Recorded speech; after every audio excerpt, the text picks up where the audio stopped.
আল্লাহ আল্লাহ আল্লাহ আল্লাহ লা ইলাহা ইল্লাল্লাহু মুহাম্মাদুর রাসূলুল্লাহ সাল্লাল্লাহু আলাইহি ওয়াসাল্লাম। আলহামদুলিল্লাহ, মুআজ্জিজ মুহতারাম, জুমার ঘরের আগত আমার সম্মানিত মুসল্লিয়ান কিরাম, মুরব্বিয়ান আযম, আজকের এই পবিত্র জুমার দিন মাহে জামাদিউস সানির আজ শেষ জুমা। সামনের মাস, সামনের জুমা রজব মাসের প্রথম জুমা আমরা পড়ব।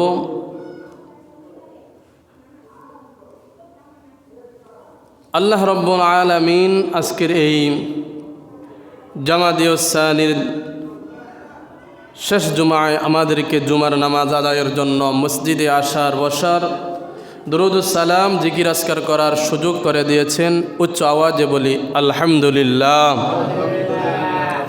সরকার দো আলম, দো জাহানের বাদশাহ, সৈয়দুল মুরসালিন, সৈয়দুল কওলাইন, আশরাফুল আম্বিয়া, সৈয়দুল আম্বিয়া, হুজুরে পাক সাল্লাল্লাহু আলাইহি ওয়াসাল্লামের নূরানি কদম মুবারকে অন্তরের অন্তরস্থল থেকে জানাই দুরুদ এবং সালাম, বলি সাল্লাল্লাহু আলাইহি ওয়াসাল্লাম।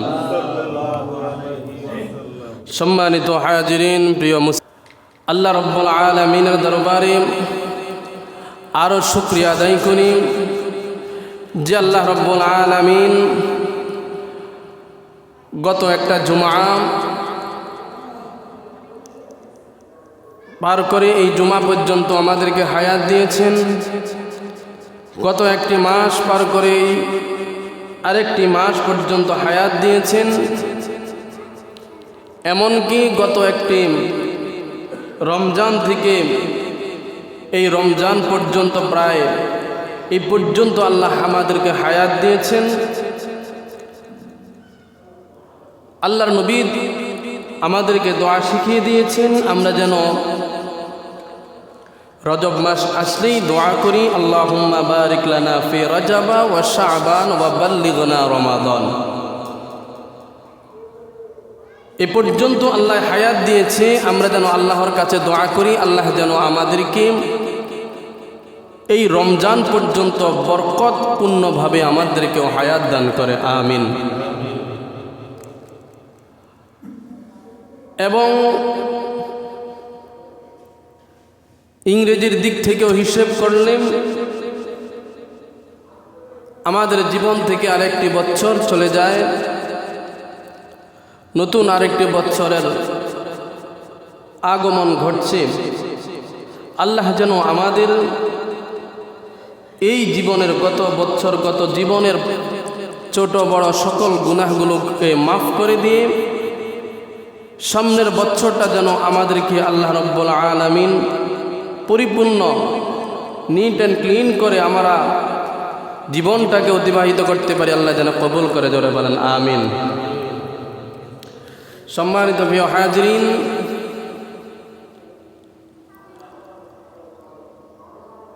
আজ আপনাদের সামনে আলোচনা করব এমন একজন ব্যক্তিত্ব, এমন একজন মহামানব, এমন একজন আশিক রাসূল, এমন একজন আশিক নবী,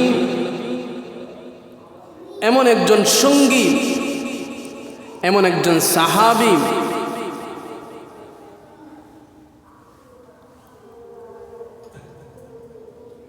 তাকে বলা হয় ইসলামের ত্রাণকর্তা আবু বকর সিদ্দিক আকবর রাদিয়াল্লাহু তাআলা আনহুর জীবনী নিয়ে একটু আলোচনা করব।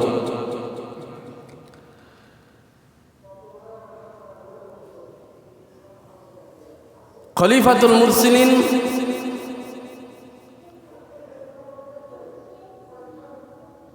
এই আবু বকর সিদ্দিক রাদিয়াল্লাহু তাআলা আনহু এই জামাদিউস সানি মাসের 22 জামাদিউস সানি, এই মাসের 22 তারিখে তিনি 13 হিজরি সনে ইন্তেকাল করেছেন। তার স্মরণে তার জীবনী থেকে একটু আলোচনা করব।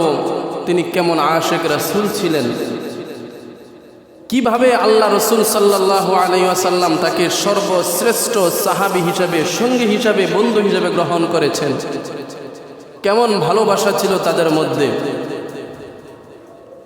আবু বকর সিদ্দিক রাদিয়াল্লাহু তাআলা আনহু,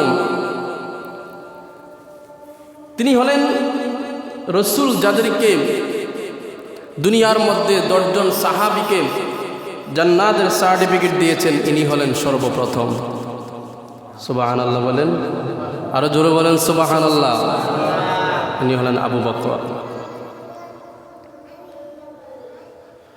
আবু বকর রাদিয়াল্লাহু তাআলা আনহু শুধু কেবল নবীজির ইসলাম প্রচার এবং প্রসারের পরেই রসুলের সঙ্গ দেন তাই না, শুধু তাই নয়, তিনি রসুলের শিশুকাল থেকেই রসুল সাল্লাল্লাহু আলাইহি ওয়াসাল্লামের সঙ্গে থাকতেন। ইসলাম প্রচার এবং প্রসারের পূর্ব থেকেই আল্লাহর নবী সাল্লাল্লাহু আলাইহি ওয়াসাল্লাম আবু বকরকে বন্ধু হিসাবে সব সময় একসাথে কাছাকাছি থাকতেন। আল্লাহর নবী সাল্লাল্লাহু আলাইহি ওয়াসাল্লাম বলেন, হে দুনিয়াবাসী, আল্লাহ রাব্বুল আলামিন যখন আমাকে বললেন, ইয়া আইয়ুহাল মুযাম্মিল কুমিল লাইলা ইল্লা কলিলা নিসফাহু আও ইনকুস মিনহু কলিলা, ইয়া আইয়ুহাল মুদ্দাসসির কুম ফাআনযির, ইয়া রাসূলুল্লাহ, ইয়া হাবিবাল্লাহ, নবী গো, আপনি এবার আমার ধর্মটাকে প্রচার করেন। আল্লাহ এক, আল্লাহ ছাড়া কোনো ইলাহ নেই, আপনি জগৎবাসীর মধ্যে এই খবরটা জানায়া দেন। আল্লাহর নবী বলেন, আমি সর্বপ্রথম আমার নিকটাত্মীয় বন্ধু বান্ধব এদের কাছে সর্বপ্রথম দাওয়াত নিয়ে গেলাম। যার কাছেই আমি ইসলামের দাওয়াতটা নিয়ে গেলাম, দাওয়াত কবুল করার সময় প্রত্যেকে কিছু না কিছু সংকোচ বোধ করলেন, চিন্তা করলেন।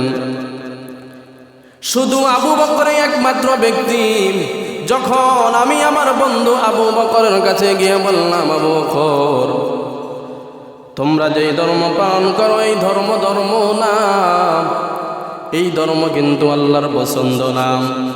আল্লাহ রাব্বুল আলামিন যিনি আমাকে সৃষ্টি করেছেন, তোমাকে সৃষ্টি করেছেন, কোন কায়নাত যিনি সৃষ্টি করেছেন, তার একমাত্র মনোনীত ধর্ম হলো ইন্নাদ-দীনা ইনদাল্লাহিল ইসলাম।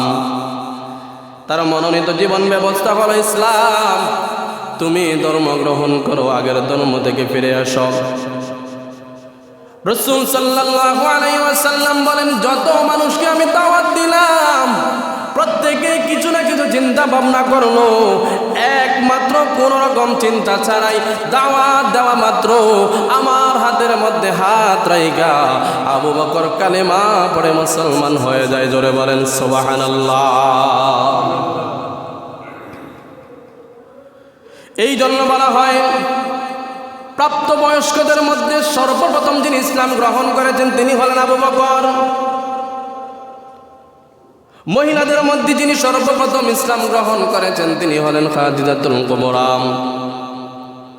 আবু বকর রাদিয়াল্লাহু তাআলা আনহুর আগে আলী রাদিয়াল্লাহু তাআলা আনহু ইসলাম গ্রহণ করেছেন, কিন্তু আলী রাদিয়াল্লাহু তাআলা আনহু তখন ছিলেন নাবালক, অল্প বয়সের। শুধু তাই নয়, আবু বকর এমন একজন ব্যক্তিত্বের মানুষ,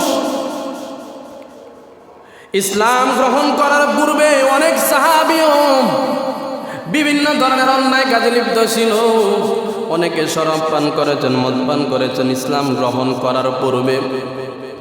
ইসলাম গ্রহণ করার পর এক একটা সাহাবী প্রত্যেকে হীরার চাইতেও দামি হয়ে যায়। জোরে বলেন সুবহানাল্লাহ।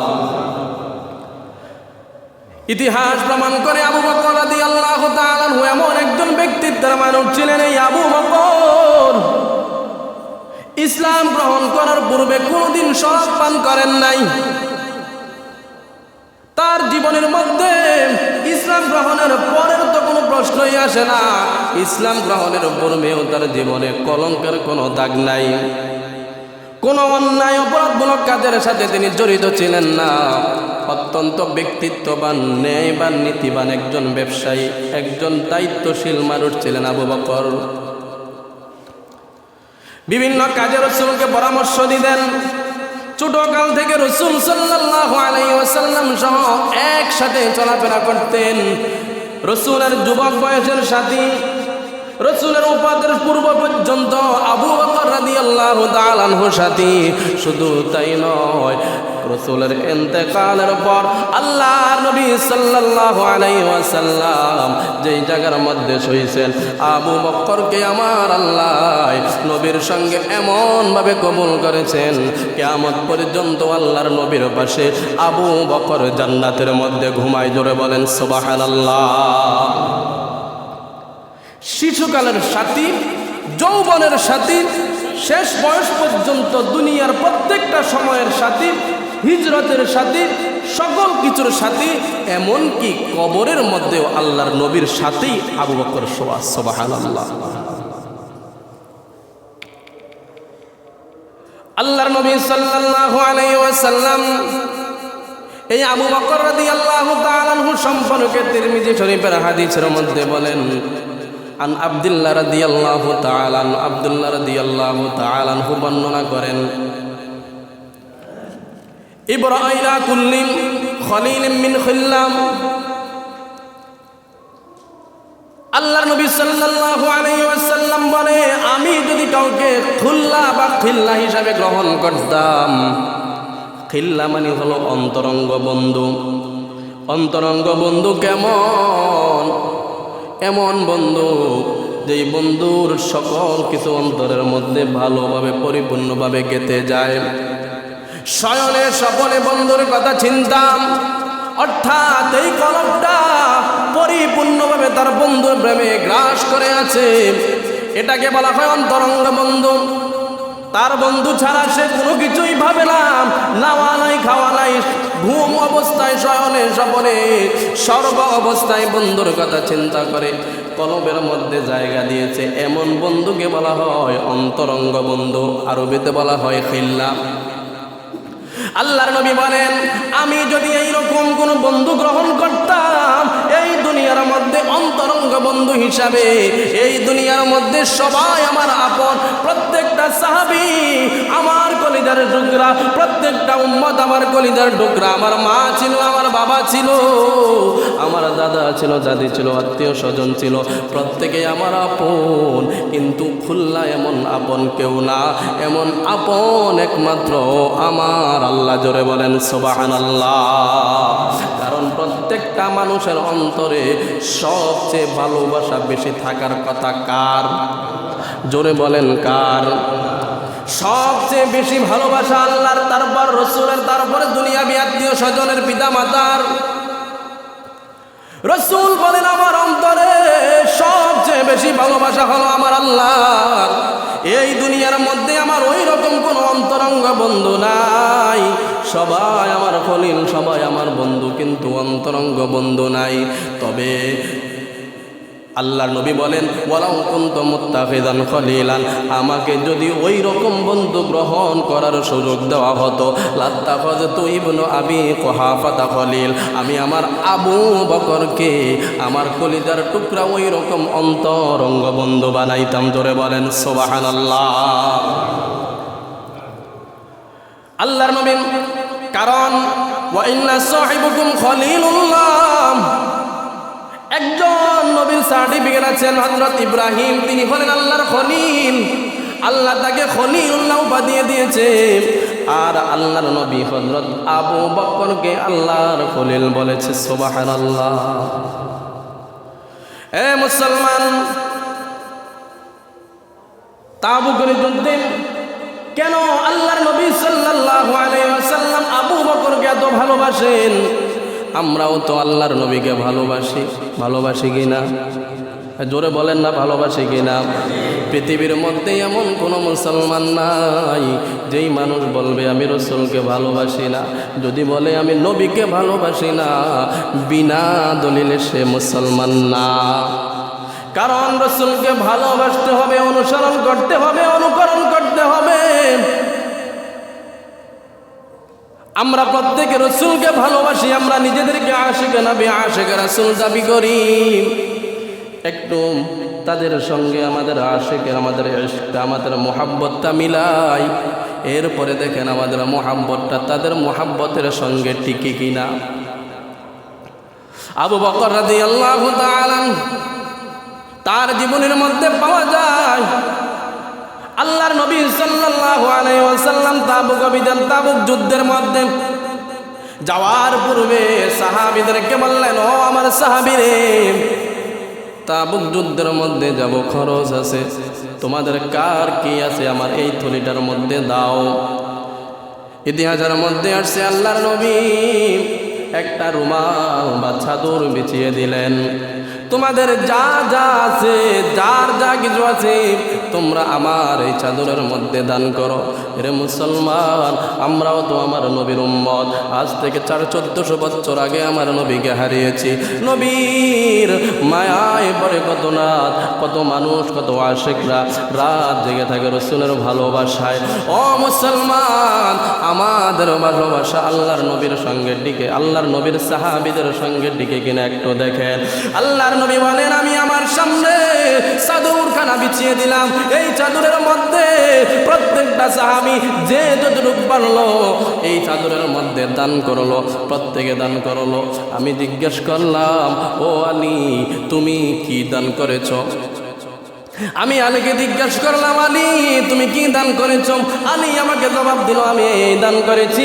আমি উসমান রাদিয়াল্লাহু তাআলা আনহুকে জিজ্ঞাসা করলাম, উসমান তুমি কেমন দান করলা, কি কি দান করলা? উসমান বলল, এই রকম ভাবে আমি প্রত্যেকটা সাহাবীকে বললাম কি কি দান করেছো, কিন্তু আমি আমার আবু বকরকে বললাম, ও আবু বকর তুমি বাসায় কি রেখে এসেছো? আমি আবু বকরকে বললাম, আবু বকর বাসায় কি রেখে এসেছো? আবু বকর দুইটা চোখের পানি ছেড়ে দিয়ে বলল, ইয়া রাসূলুল্লাহ, নবী গো, আপনি নবী, আপনার চাদরটা বিছিয়ে দিলেন যার যা আছে নিয়ে আসার জন্য, দান করার জন্য। নবী গো, বাড়ির মধ্যে, ঘরের মধ্যে ঝাড়ু দিয়ে যা যা পেয়েছি আমি আপনার এই চাদরের মধ্যে এনে দিয়েছি। জোরে বলেন সুবহানাল্লাহ। ঘরের মধ্যে যা কিছু পেয়েছি নবী গো, ঘরের মধ্যে রান্না করার পাতিল থেকে শুরু করে প্রত্যেকটা মূল্যবান যা কিছু ঘরের মধ্যে ছিল আমি সব কিছু আপনার এই পাত্রের মধ্যে রেখে দিয়েছি। ও আবু বকর, ঘরের মধ্যে গিয়ে রেখে এসেছো? ইয়া রাসূলুল্লাহ, এখন গিয়ে যে বাসায় খাবো এমন কিছু ঘরের মধ্যে রাখি নাই, তবে আমার ঘরের মধ্যে আমার নবী এবং আল্লাহকে রেখে এসেছি। চিৎকার দিয়ে মরেন না সুবহানাল্লাহ। এই জন্যই তো আল্লাহ নবী সাল্লাল্লাহু আলাইহি ওয়াসাল্লাম বললেন, ও দুনিয়ার মানুষ, কল রাসূলুল্লাহ সাল্লাল্লাহু আলাইহি ওয়াসাল্লাম, আল্লাহ নবী বলেন, ইন্না আহলাদ দারাজাতিল উলা লিয়ারাহুম মিন দা'দিহিম কামা তারাউনান নাজম। ও দুনিয়ার মানুষ, তোমরা দুনিয়ার মধ্য থেকে যখন আকাশের দিকে তাকাও, আকাশের দিকে যখন তাকাও, আকাশের মধ্যে যেমনি ভাবে তারকাগুলো মিটি মিটি জ্বলে, তোমরা দেখেও মনে করো আকাশটাকে আমার আল্লাহ কত চমৎকার ভাবে সাজিয়েছে, কত চমৎকার ভাবে রং বেরঙের লাইটিং করেছে, যেই লাইটিং দুনিয়ার কারো দ্বারা সম্ভব নয়। তোমরা ওই আকাশের দিকে তাকাইয়া আল্লাহর সৌন্দর্য অনুভব করো। এর দুনিয়ার মানুষ, আল্লাহ রাব্বুল আলামিন জান্নাতের মধ্যে এরকম অনেকগুলো স্তর রেখেছে। প্রত্যেকটা মুমিন বান্দা জান্নাতি, প্রত্যেকটা সাহাবী জান্নাতি, প্রত্যেকটা আউলিয়া কেরাম জান্নাতি, তবে প্রত্যেকের দরজাত, প্রত্যেকের মর্যাদা কিন্তু একরকম না। আল্লাহ এক একজন বান্দাকে, এক একজন ইমানদারকে এক এক মর্যাদাবান করে রাখবে। তবে মনে রাখো, যারা নিচের জান্নাতে থাকবে, এই জান্নাতি মানুষগুলো উপরের জান্নাতের দিকে তাকাইবে, তাকায়া দেখবে তোমরা যেমনি ভাবে দুনিয়ার আকাশের মধ্যে রাতের তারকাগুলো দেখতা, তেমনি ভাবে নিচের জান্নাতের মানুষগুলো উপরের দিকে তাকাইলে আমার আবু বকর এবং ওমরকে তারকার মতো জ্বলতে থাকতে দেখবে। জোরে বলেন সুবহানাল্লাহ। শুধু তাই নয়, আল্লাহ নবী এটাও বলেছেন ফি আফাকাস সামা, আকাশের উপরে এরকম ভাবে জ্বলবে। ওয়া ইন্না আবু বকর ওয়া উমরান মিনহুম ওয়া আনামান, আল্লাহ রাসূল বলেছেন এরা এমন ভাবে, শুধু তাই নয় আল্লাহ এদেরকে আরো বেশি মর্যাদা দিবে। অন্য আরেকটা হাদিসের মধ্যে আল্লাহর নবী বলেন মা লি আহাদিন ইনদানা ইয়াদান ইল্লা ওয়া ক্বাদ কাফাইনাহু মা ফালা। আল্লাহ রাসূল সাল্লাল্লাহু আলাইহি ওয়াসাল্লাম বলেন অনেক সাহাবী আমাকে অনেক টাকা দান করেছে ইসলামের কাজের মধ্যে ব্যয় করার জন্য, আমি অনেক সাহাবীর থেকে টাকা নিয়ে ইসলামের মধ্যে ব্যয় করেছি। আমার স্ত্রী খাদিজাতুল কুবরা তার সমুদয় সম্পত্তি ইসলামের নামে কুরবান করে দিয়েছে। তবে মা ফালান আবু বকর ফাইন্না লাহু ইনদানা ইউকাফিহুল্লাহু বিহা ইয়াউমাল কিয়ামা। আবু বকরের সম্পদ আমার এমন ভাবে উপকারে আসছে, আল্লাহর অন্য কোনো মানুষের সম্পদ ইসলামের জন্য এমন উপকারে আসে না। শুধু তাই নয়, রাসূল সাল্লাল্লাহু আলাইহি ওয়াসাল্লাম বলে এই দুনিয়ার মধ্যে যত মানুষ আছে, যত মানুষের কাছ থেকে আমি ঋণ নিয়েছি, এবার আর্থিক হোক বা অন্য কোনোভাবে হোক, প্রত্যেকের ঋণ আমি রাসূল শোধ করেছি, প্রত্যেকের ঋণ আমি আর রাসূল শোধ করেছি। তবে একটা ব্যক্তি আছে যার ঋণ আমি শোধ করতে পারি নাই, তিনি হলেন আবু বকর। ওয়ানাফা ইনদানা ইউকাফিহিল্লাহু বিহা ইয়াউমাল কিয়ামা। এই আবু বকরের ঋণ আমি রাসূল কোনোদিন শোধ করতে পারবো না। এই আবু বকরের ঋণ আমার আল্লাহ কিয়ামতের ময়দানে শোধ করবে। জোরে বলেন সুবহানাল্লাহ। ইনি হলেন আবু বকর খলিফাতুল মুসলিমিন, ইসলামের প্রথম খলিফা। ও মুসলমান, সার সংক্ষেপ দুই একটা কথা আবু বকরের জীবনী থেকে বলি। আল্লাহ কেমন ভাবে আল্লাহ আবু বকর রাদিয়াল্লাহু তাআলা আনহুকে কবুল করেছেন একটু দেখেন। আল্লাহর নবী যখন ইন্তেকাল করেন তখন নবীর বয়স ছিল 63 বছর। কত বছর? আর জোরে বলেন না কত বছর? চিন্তা করেন, আবু বকর রাদিয়াল্লাহু তাআলা আনহু যখন ইন্তেকাল করেন তখন তার বয়স 63 বছর। সুবহানাল্লাহ বলবেন না? আর জোরে বলেন না সুবহানাল্লাহ। আল্লাহর নবী সাল্লাল্লাহু আলাইহি ওয়াসাল্লাম যখন ইন্তেকাল করেন তখন তার বয়স 63 বছর। আর নবী সাল্লাল্লাহু আলাইহি ওয়াসাল্লামের পরে আবু বকর যখন ইন্তেকাল করেন তখন তার বয়স 63 বছর। কিছু দিন এদিক সেদিক হয় কিন্তু বছর 63 বছর। এরে মুসলমান, শুধু তাই নয়, আল্লাহর নবী আবু বকর রাদিয়াল্লাহু তাআলা আনহু থেকে বয়সে 2 বছর কয়েকটা মাস বড়, মানে 2 বছর থেকে কয়েক মাস, 2 বছর অর্থাৎ 2.5 বছর ধরতে পারে বয়সে আবু বকর রাদিয়াল্লাহু তাআলা আনহু 2 থেকে 2.5 বছরের ছোট। আর রাসূল সাল্লাল্লাহু আলাইহি ওয়াসাল্লাম 2 থেকে 2.5 বছরের বড়। এক দিক দিয়ে সম্পর্কে আল্লাহর নবী হয় জামাতা, আরেক দিক দিয়ে হয় রাসূল। আবু বকর রাসূল সাল্লাল্লাহু আলাইহি ওয়াসাল্লামের হয় শ্বশুর, আরেক দিক দিয়ে হয় সাহাবী। ও মুসলমান, আমাদের দেশে বয়সে কম হোক বা বেশি হোক, রিস্তায় যদি বড় হয় তাহলে আপনা তাকে আমরে করে বলি, রিস্তায় যদি ছোট হয় তুই বা তুমি করে বলি। আল্লাহর নবী সাল্লাল্লাহু আলাইহি ওয়াসাল্লামকে কেমন সম্মান করতেন। আল্লাহ রাব্বুল আলামিন যখন কোরআনের মধ্যে নাজিল করে দিলেন, মক্কাবাসীগণ আল্লাহর নবীকে বলতেন রাইনা। আমরা যখন কাউকে আহ্বান করি, সে দোকানদার হলে দোকানদার বলে আহ্বান করি, রিকশাওয়ালা হলে রিকশাওয়ালা বলে আহ্বান করি, ডাক দেই। মদিনার মক্কার মানুষগুলো আল্লাহর নবীকে রাইনা বলে ডাকতো। কোনো কিছু ডাকার জন্য, মানে আমার দিকে তাকাও, এইরকম ভাবে তারা তখন রাইনা মানে রাখাল বলে সম্বোধন করত। আমার আল্লাহর কাছে ভালো লাগে না। আল্লাহ রাব্বুল আলামিন সাথে সাথে আয়াত নাজিল করে দিয়েছেন, ইয়া আইয়ুহাল্লাযীনা আমানু লা তাকুলু রাইনা ওয়া কুলু উনজুরনা ওয়াসমাউ। ও দুনিয়ার মানুষ ইমানদারেরা শোনো, আমার নবী একজন নবী, আমার নবী একজন রাসূল, শুধু রাসূল নয় সাইয়্যিদুল আম্বিয়া। আমার নবী অন্যান্য নবীর মতো না, খবরদার কোনো দিন আমার নবীকে তোমরা রাইনা বলে রাখতে পারবা না। শুধু তাই নয়, আল্লাহ রাব্বুল আলামিন বলেন মা কানা মুহাম্মাদুন আবা আহাদিম মির রিজালিকুম ওয়ালাকিন রাসূলুল্লাহি ওয়া খাতামান নাবিয়্যিন ওয়া কানা আল্লাহু বিকুল্লি শাইইন আলিমা। তোমরা তোমাদের বয়োজ্যেষ্ঠ বা মানুষকে যেইভাবে অমুকের বাপ তমুকের বাপ বলে আহ্বান করো, আমার নবীকে তোমরা ফাতেমার বাপ, জয়নবের বাপ, কুলথুমের বাপ বলে আহ্বান করতে পারবা না। যখনই রাসূলকে তোমরা আহ্বান করবা বলতে হবে ইয়া নবী আল্লাহ অথবা ইয়া রাসূলুল্লাহ। আল্লাহর নবী সাল্লাল্লাহু আলাইহি ওয়াসাল্লামের জীবদ্দশায় আবু বকর কোনোদিন জামাই বলে সম্বোধন করে নাই। আবু বকর রাদিয়াল্লাহু তাআলা কোনোদিন আয়েশার জামাই বলে সম্বোধন করে নাই। যখন রাসূলকে ডাকতেন সব সময় ইয়া রাসূলুল্লাহ বলে ডাকতেন, ইয়া হাবিবাল্লাহ বলে ডাকতেন। এরে মুসলমান, আবু বকর এক নম্বরে রাসূলের শিশুকালের সাথী, দুই নম্বরে যৌবনকালের সাথী, তিন নম্বরে যখন রাসূল প্রাপ্তবয়স্ক হয় তখনকার সাথী।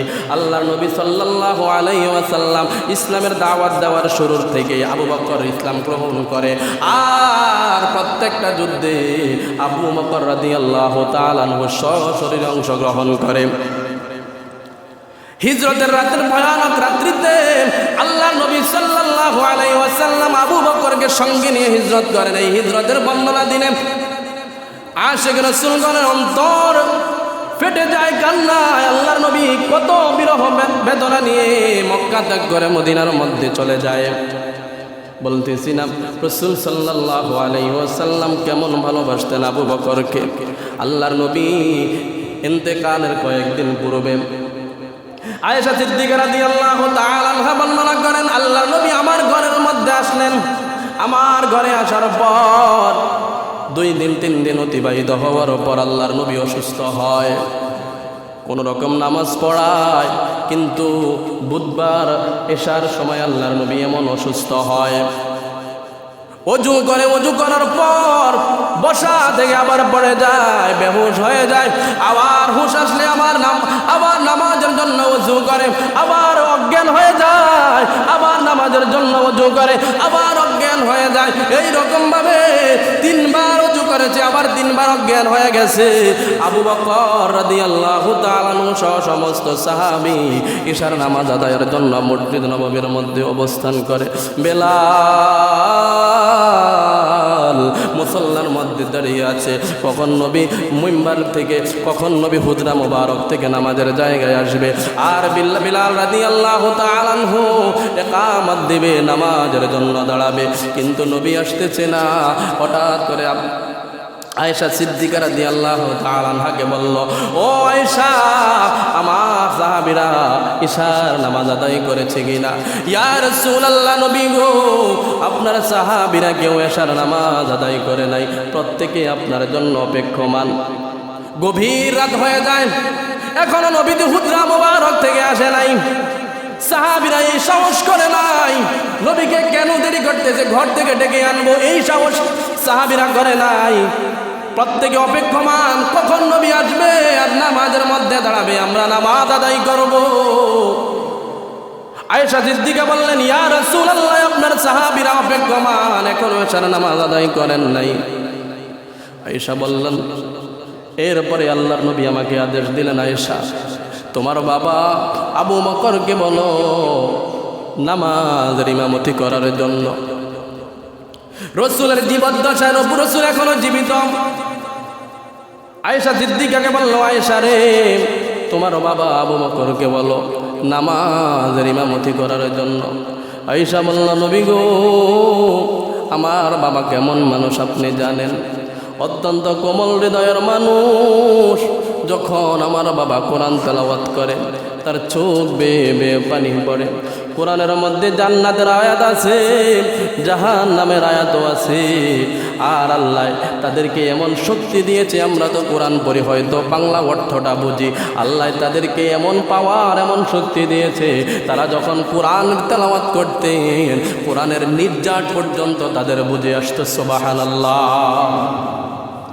আবু বকর কেমন মানুষ আপনি জানেন গো নবী? আবু বকর যদি নামাজের মধ্যে দাঁড়ায় কান্নার বন্যা বয়ে যাবে, নামাজ আদায় করতে পারবে না। নবী আপনি অন্য আরেকজনকে নামাজের হুকুম দেন, আবু বকর নামাজ পড়াবে না। আমার নবী আবার বললেন, আয়েশা আবু বকরকে বলো নামাজের ইমামতি করার জন্য। আবার আয়েশা বললেন, ইয়া রাসূলুল্লাহ, নবী গো আমার বাবা কেমন আপনি জানেন, নামাজ পড়াতে পারবে না। নামাজের সময় যখন আয়াতগুলো তার কলিজার মধ্যে গিয়ে লাগবে, নামাজ ছেড়ে সে কান্নায় হাউমাউ করে বেহুশ হয়ে যাবে, মানুষের নামাজগুলো আদায় হয়ে যাবে, আদায় হবে না। এমনকি একটা ঘটনার মধ্যে পাওয়া যায়, একদিন আল্লাহর নবীর সাহাবী আবু বকর রাদিয়াল্লাহু তাআলা আনহু নামাজের মধ্যে দাঁড়ায়, নামাজের মধ্যে দাঁড়ানোর পর তার আয়াত আসে, ইন্নাল্লাহা আশতারা মিনাল মুমিনিনা আনফুসাহুম ওয়া আমওয়ালাহুম বিআন্না লাহুমুল জান্নাহ। এক নামাজের মধ্যে যখন দাঁড়ায়, এর আগে আরেকটা ঘটনা আছে, তিনি কাপড়ের ব্যবসা করতেন। কাপড়ের ব্যবসা করার পর একটা মহিলা তার কাছ থেকে কাপড় কিনে নেয়। কিনে নেওয়ার কয়েকদিন পর মহিলা আসে, আয়েশা বলে, আবু বকর তোমার কাছ থেকে যেই কাপড়টা নিয়েছিলাম তখন পছন্দ হয়েছে, এই জন্য কাপড়টা নিয়েছি, কিন্তু এখন ভালো লাগে না। তোমার কাপড় তুমি ফিরিয়ে নাও, আমার টাকাগুলো আমাকে দিয়ে দাও। তিনিও তাই করলেন, কাপড় নিয়ে নিলেন, টাকা ফেরত দিয়ে দিলেন। এবার নামাজের মধ্যে দাঁড়ালেন। নামাজের মধ্যে যখন দাঁড়ায়, এই আয়াতখানা তার নামাজের মধ্যে আসে, ইন্নাল্লাহা আশতারা মিনাল মুমিনিনা আনফুসাহুম ওয়া আমওয়ালাহুম বিআন্না লাহুমুল জান্নাহ। এই আয়াতের অর্থ হলো আল্লাহ রাব্বুল আলামিন বলেন, নিশ্চয় আল্লাহ ইশতারা ক্রয় করে নিয়েছে, কিনে নিয়েছে, মিনাল মুমিনিনা প্রত্যেকটা মুমিন থেকে, আনফুসাহুম তাদের জান, ওয়া আমওয়ালাহুম তাদের মাল, বিআন্না লাহুমুল জান্নাহ জান্নাতের বিনিময়ে। অর্থাৎ আল্লাহ রাব্বুল আলামিন ওই সমস্ত ঈমানদার বান্দাদেরকে প্রতিশ্রুতি দিয়েছেন, ও আমার বান্দা তোমাদেরকে আমি জান্নাত দিব, তোমরা আমাকে তোমাদের জান এবং মাল দাও। ইয়া রাসূলুল্লাহ, নবী গো আবু বকর যখন নামাজের মধ্যে দাঁড়ায়, নামাজের মধ্যে দাঁড়াইয়া এই আয়াতটা যখন তার মধ্যে চলে আসে, তখন সে ভাবলো, ওই যে মহিলা আমার কাছ থেকে কাপড় নিল, কাপড় নেওয়ার পর তার ভালো লাগে না, সেই কাপড়টাকে পরিবর্তন করে নেওয়ার জন্য আসছে। আল্লাহ আমার জান্নাতের সার্টিফিকেট দিয়েছে, আশারে মুবাশশারা 10 জনের একজন করেছে। তখন আমাকে আল্লাহর কাছে ভালো লাগছে, এই জন্য আল্লাহ আমাকে দুনিয়ার মধ্যে জান্নাতের সার্টিফিকেট দিয়েছে। কিন্তু মরার আগে যদি আল্লাহর আমাকে অপছন্দ হয়ে যায়, আমার কোনো আমল যদি আল্লাহর খারাপ লেগে যায়, আল্লাহ যদি আমাকে বলে, আবু বকর তোমার জান আমি আল্লাহ নিয়েছি, মাল নিয়েছি, এই জন্য বিনিময় তোমাকে জান্নাত দিব বলেছি, কিন্তু এখন তোমার জান মাল আমার ভালো লাগে না, তোমার ইবাদত আমার ভালো লাগে না। ও আবু বকর তোমার জান তুমি নিয়ে নাও, তোমার মাল তুমি নিয়ে নাও, আমার জান্নাত আমাকে ফিরিয়ে দাও। ওই আবু বকর রাদিয়াল্লাহু তাআলা আনহু নামাজের মধ্যে হাউমাউ করে কান্না শুরু করে। এমন মানুষ যখন নামাজের মধ্যে দাঁড়াইব, ইয়া রাসূলুল্লাহ নামাজ শেষ হবে না, কারণ আবু বকর অত্যন্ত কোমল হৃদয়ের মানুষ। শেষবারের মতো আবু বকর রাদিয়াল্লাহু তাআলা আনহুর প্রস্তাব আয়েশা প্রত্যাখ্যান করার পর আল্লাহর নবী তৃতীয়বারের মতো একটু ধমকের স্বরে আদেশ করে বললেন, ও আয়েশা আমার সাহাবীদেরকে বলে দাও তারা যেন আবু বকরের ইমামতিতে নামাজ আদায় করে নেয়। এবার নামাজ আদায় করলেন। একদিন 2 দিন এইরকম ভাবে 17 ওয়াক্ত আল্লাহর নবী সাল্লাল্লাহু আলাইহি ওয়াসাল্লাম অসুস্থ অবস্থায় উজরা মোবারকের মধ্যে ছিল, আর আবু বকর 17 ওয়াক্ত নামাজ আদায় করলেন। এরপরে কয়েকদিন যাওয়ার 17 ওয়াক্ত যাওয়ার পর জোহরের সময় আল্লাহর নবী আব্দুল্লাহ ইবনে আব্বাস আর একজন সাহাবীর কাঁধের মধ্যে ভর করে মসজিদের মধ্যে প্রবেশ করলো। ও মুসলমান, যদি অন্তরে রাসূলের ভালোবাসা থাকে, রাসূলের মুহাব্বত থাকে, এই অবস্থাটা ফিল করতে পারবেন। আল্লাহর নবী যখন মসজিদে নববীর মধ্যে পিছন থেকে ঢুকতেছে। আর সাহাবীরা যখন দেখলো আল্লাহর নবী মসজিদের মধ্যে আছে, এতদিন রাসূল অসুস্থ ছিল, আল্লাহর নবীর সাহাবীগণের অন্তরটা ভালো ছিল না, অন্তরটা বিরহ কষ্টের মধ্যে ছিল, কারণ কলিজার টুকরা নবী অসুস্থ, ইমামতির জায়গায় দেখা যায় না। আজকে যখন নবী ইমামতি করার জন্য পিছন নিয়ে মসজিদের মধ্যে ঢুকতেছে, আহারে নামাজের মধ্যে সাহাবীদের আনন্দ কে দেখে? সাহাবীরা নামাজের মধ্যে তালি দেওয়া শুরু করেছে। আল্লাহর নবী দুইটা ভাগ করে পিছন থেকে সামনের কাতার পর্যন্ত আসলো। আল্লাহর নবী আসার সংবাদ বুঝে আবু বকর পিছনের কাতারে চলে আসে। আল্লাহর নবী নামাজ শেষ করে, ওরে মুসলমান, নবীর জীবদ্দশায় যিনি মসজিদে নববীর মধ্যে ইমামতি করেছেন তিনি হলেন আবু বকর। চিৎকার বের বলেন না সুবহানাল্লাহ। শেষ করে বলতেছি, আবু বকর রাদিয়াল্লাহু তাআলা আবারও স্মরণ করে দিচ্ছি, তিনি হলেন শিশুকালের সাথী, যৌবনের সাথী, প্রাপ্তবয়স্কের সাথী, ইসলামের প্রথম যুগের সাথী। প্রত্যেকটা সলা পরামর্শে আবু বকর সাথী ছিলেন, হিজরতের সাথী ছিলেন আবু বকর।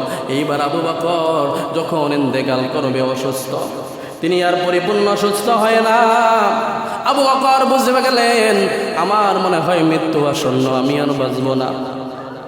এবার সাহাবীদের পরামর্শে আল্লাহর নবীর সাহাবী আবু বকর ওমর রাদিয়াল্লাহু তাআলা আনহুর হাতের মধ্যে খেলাফত দিলেন। ওমর রাদিয়াল্লাহু তাআলা আনহু খেলাফত পাওয়ার পর দেখতেছেন আবু বকর অসুস্থ থেকে সুস্থ হয় না। আলী রাদিয়াল্লাহু তাআলা আনহু সহ কয়েকজন সাহাবী নিয়ে আবু বকরের বাড়ির মধ্যে আসলো। আয়েশা দেখলো কি অবস্থায় আছে আবু বকর।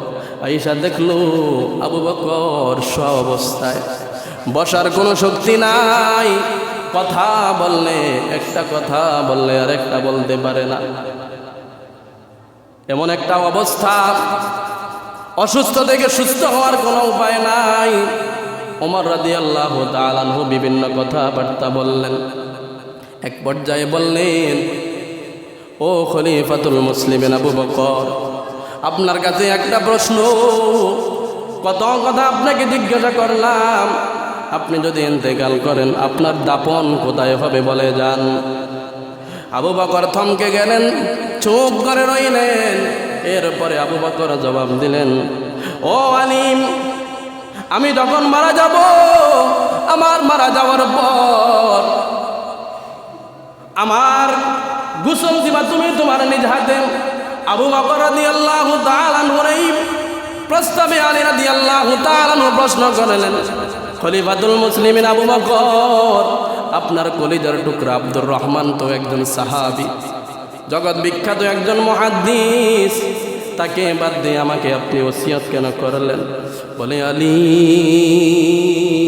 আল্লাহর নবী তোমাকে ওসিয়ত করে গেছে তুমি যেন রাসূলের ওফাতের পর আল্লাহর নবীকে তুমি যেন তোমার হাতগুলো দিয়ে দৌত করো। আল্লাহর নবীকে যেই হাত দিয়ে তুমি গোসল করাইছো রে আলী, আমি আবু বকর আশা করি ওই হাতগুলো দিয়ে আমাকেও তুমি গোসল দিবা। জোরে বলেন সুবহানাল্লাহ। আল্লাহ নবী সাল্লাল্লাহু আলাইহি ওয়াসাল্লামকে আলী রাদিয়াল্লাহু তাআলা আনহু গোসল দিলেন। এবার বললেন, তাহলে আমরা আপনাকে কোথায় দাফন করব?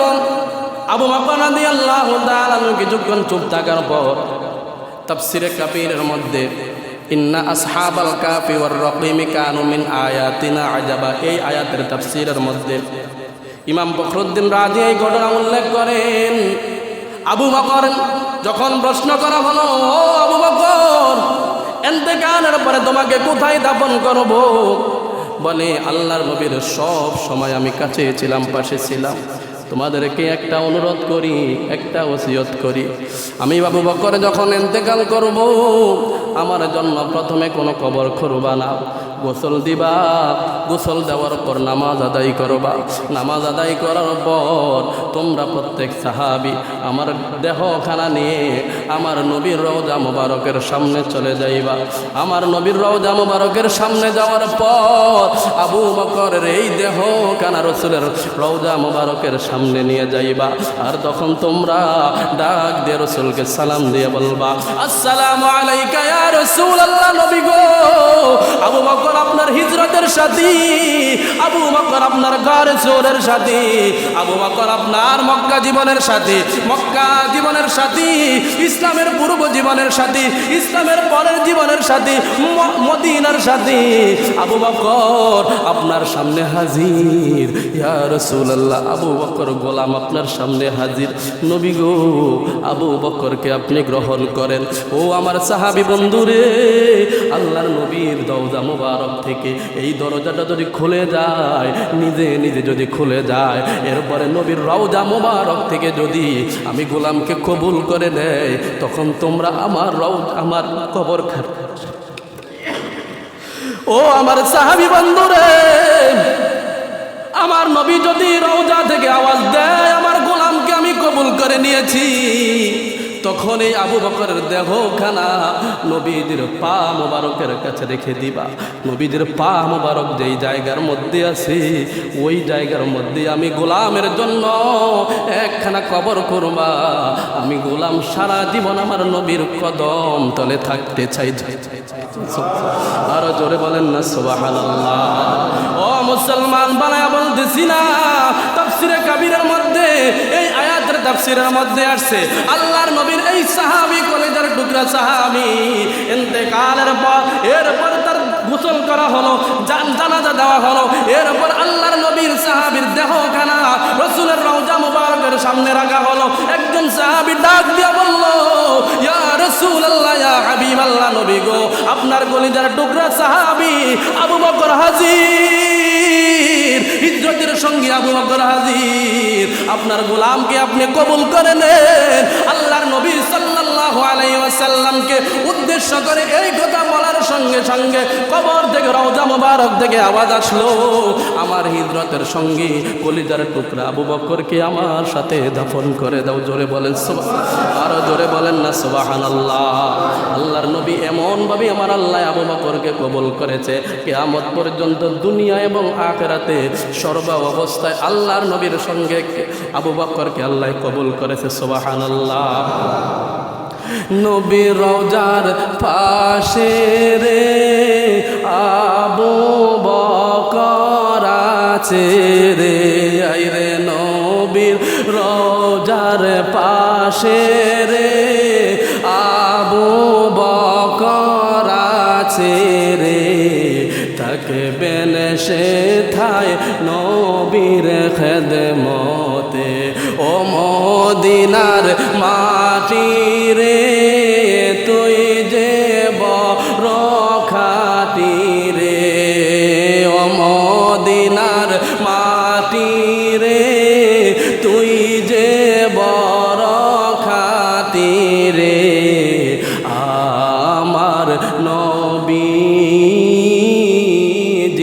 কারণে, আমার নবী